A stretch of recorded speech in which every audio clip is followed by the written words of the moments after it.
Good morning and welcome to a marvelous Monday. We are here for our weekly read aloud, and today, as you can see, I am not in my office. Today, I am at Delicious Bites. Now, if you've never had a Delicious Bites cookie or a Delicious Bites salad, or let me tell you about these shrimp and grits, you have to connect with Miss Tomira Wright, owner and operator of Delicious Bites. So we are gonna go ahead and get into it because I'm at Delicious Bites and she's known for her delicious cookie. So our story for today is called The Smart Cookie. Our author is Jory John and our illustrator is Pete Oswald.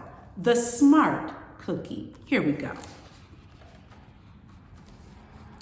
Greetings, I'm a cookie. I live in a bakery on a street corner near a river. Come on in.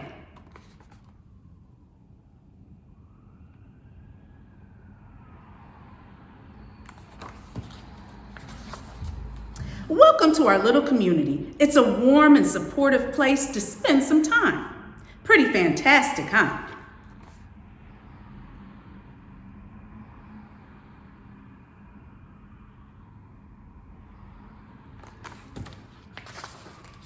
These days, life is sweet, but my journey wasn't always a cakewalk. When I was younger, I couldn't have imagined fitting in here. For a long time, I didn't feel comfortable speaking up or sharing my ideas. I didn't feel like a smart cookie.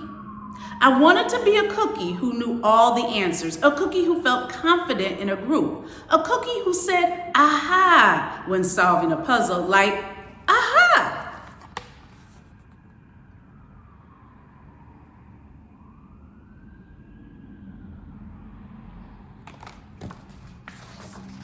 Looking back, I had some trouble in my early days. I went to school in a gingerbread house.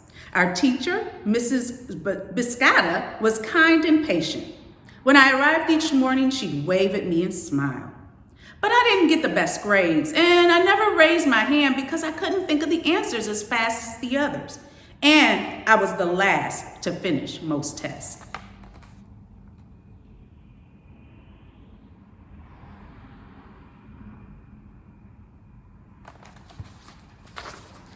It wasn't because I didn't care, and it wasn't because I didn't try. Sometimes I'd get distracted and mess up, even though I knew the material. Those were the most frustrating moments of all. Once I misspelled the word dough. That was rough. Another time I added when I meant to subtract. Occasionally, we'd have a lesson where I had absolutely no idea what was happening. I just couldn't keep up. I imagined that my desk was a raft and that I was completely lost at sea because that's what it felt like. Sometimes we have those days.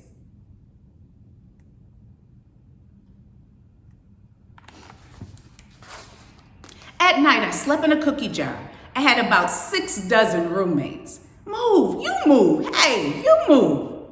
I'd stay awake and stare out the window and worry.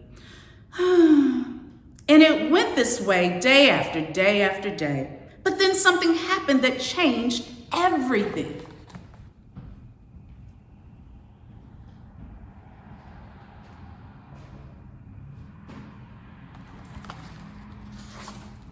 It all started with a homework assignment.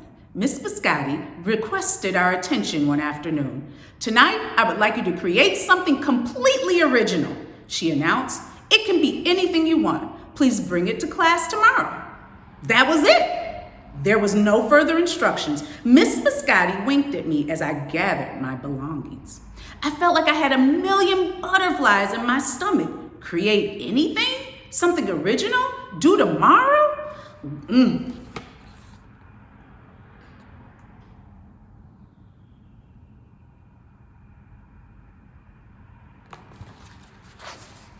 When I got home, I immediately went to work. At first, I tried a cooking project. The results were half-baked. Next, I tried to hammer and nail something. It splintered immediately. Then I tried making a sculpture. It was a complete bust. I wondered if I was about to fail yet another assignment. I was stuck. I stared out the window and watched the rain hit the river. There was something mesmerizing about the water, how it moved in such a chaotic way, swirling around and around, yet ultimately figuring out exactly where it needed to go. Aha! Suddenly, I had an idea. I decided to write something original, a poem.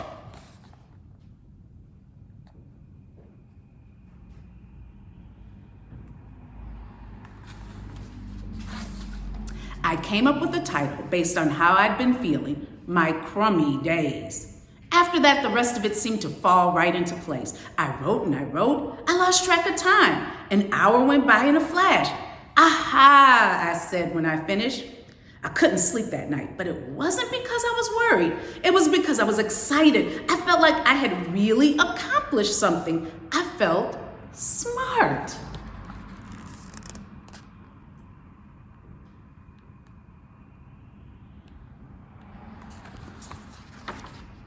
The following day, Miss Biscotti asked for volunteers to share what we created. One kid showed off his original frosting art. Another kid revealed his sprinkling distribution machine. It was neat seeing how everyone was good at such different things.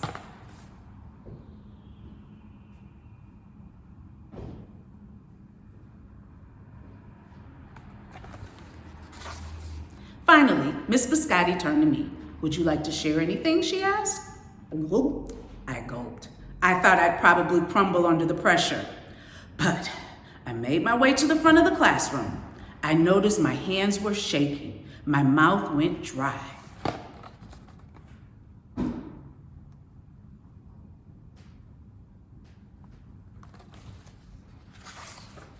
This poem is called My Crummy Days, I said, my voice cracking.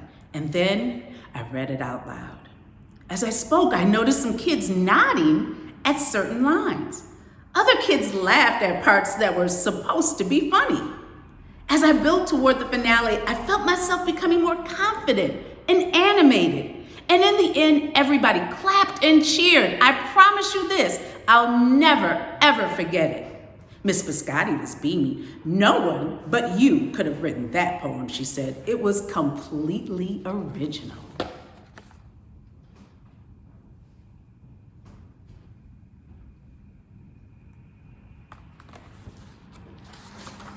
Aha! I had done it. I created something and shared it with the world. Well, my world at least.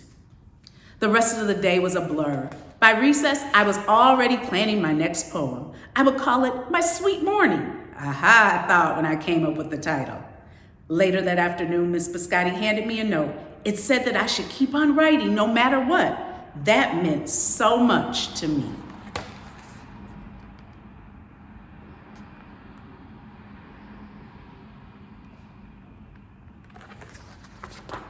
School was a bit different after that. I wasn't so scared to raise my hand or ask a question or share my work.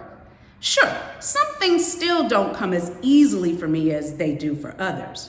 But now I know that you can be smart in many different ways. You don't have to have the answers to every question or suddenly be great at everything all at once. You just need a chance to try all kinds of things, to find out who you are and what you like to do.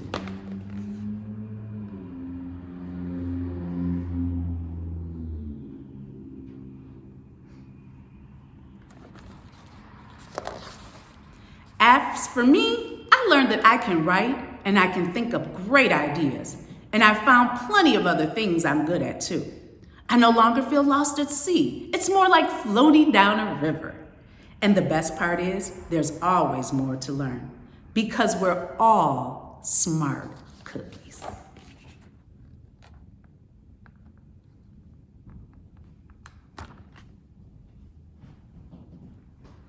The end. The smart cookie. I do hope you enjoyed our story for today. Remember, I'm coming to you today from Delicious Bites, so make sure you check them out. Get your dough up. Just Us